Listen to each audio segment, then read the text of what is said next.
Welcome back. All right, so we're going to talk about the Florida Panthers. I'm down to just two more of these, and then I'm done.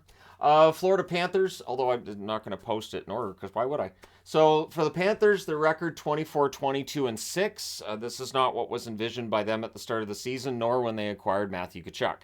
Acquiring Matthew Tkachuk was really about, Huberdeau, Uyghur, and the uncertainty around that, and just really wanting Matthew Tkachuk and him wanting to go there.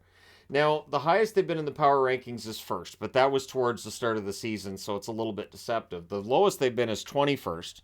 Right now, they're 14th, and they're in a position where they could very well make the playoffs, although the percentage, when you look at the chance of them making the playoffs, is currently at 29.3%. And again, this is on moneypuck.com. A lot of free advertising I give those guys, I tell you.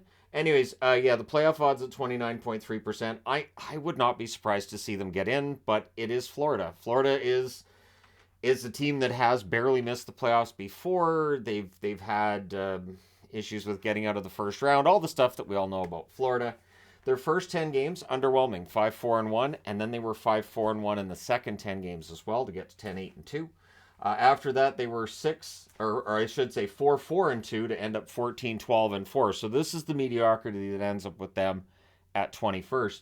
18-18-4 at the halfway mark, but since then they have been 6-4-2. So, the odds of them getting in are long, but I know this team is capable of it. We've seen that. They're capable of going on a run. I put their status as hopeful because they're below the playoff line. The odds of them getting in are not great, but I do think that they're hopeful they get in. The MVP of the team, Matthew Tkachuk. So one thing that has gone well is the acquisition of Matthew Tkachuk. Now, if they still had Huberdeau, you never know. Huberdeau being there might have helped keep them above the line. Uyghur on the blue line, they may miss him back there as well. I know there's a good blue line in Florida. I know there's a lot of depth there, but Uyghur, I feel like it was a better fit for him in Florida than it's been in Calgary thus far. But that happens with trades, right? So their top scorers, Tkachuk is the top scorer by a mile. 25 goals, 41 assists, 66 points. So Matthew has earned his spot at the All-Star game with that kind of mark. Barkov is next, 14 goals, 33 assists, 47 points. We know how good Barkov is. Verhaeghe, 26 goals, 17 assists, 43 points. Not bad for a guy who we didn't really know much about that not that long ago, and he's become a real star in the National Hockey League.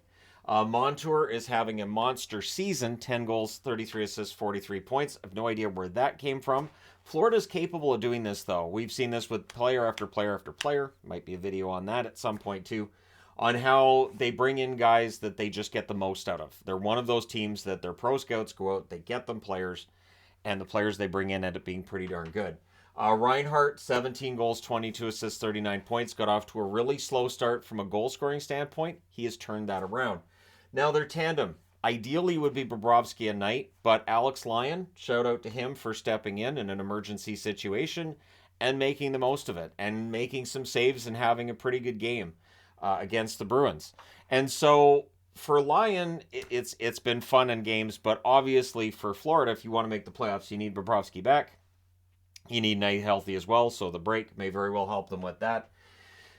They're honestly, I think they're a better team than their record would state. I think they've been playing better than their record would state as well, and I expect them to get better after the break. That being said, the East is so tough to get into the playoffs with. They may be one of those teams that end up with a record better than one of the wild cards in the West, and then we can all have a laugh about it. I'm sure everybody will get a good laugh out of that.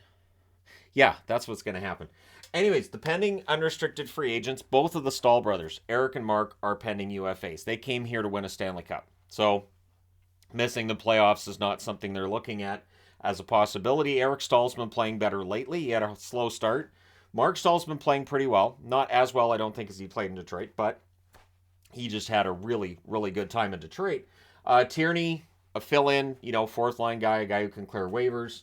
Gudas, ideally a 5'6" defenseman, some toughness there. And again, these are players that I don't think they're overly concerned with. If they leave, it'll be okay because in the end, it's Florida. They're able to find the players. Lyon is on an expiring contract as well, so he's done well there. And Hornquist, who's currently on the LTIR. If Hornquist can come back and play, great. Hornquist, one thing with him, he wasn't scoring a lot, but he was still a pest at the net. And you need that. You need that guy who's going to stand in front of the net and just give everybody a hard time. And he was capable of doing that. So we'll see. Let me know your thoughts. Can the Florida Panthers go on a run after the All-Star break? I keep wanting to say trade deadline, and I don't. But I don't know how many of these videos I might have said deadline in because I've done a lot of videos. But yeah, let me know your thoughts. Don't forget to hit like and subscribe if you're browsing your way through. You just happened upon this video. And hey, is Tkachuk the MVP? Is it somebody else? Let me know your thoughts on that one as well. Ekblad can be argued for that too. Ekblad is greatly undervalued. But let me know your thoughts. Hit like and subscribe, and I will talk to you again soon.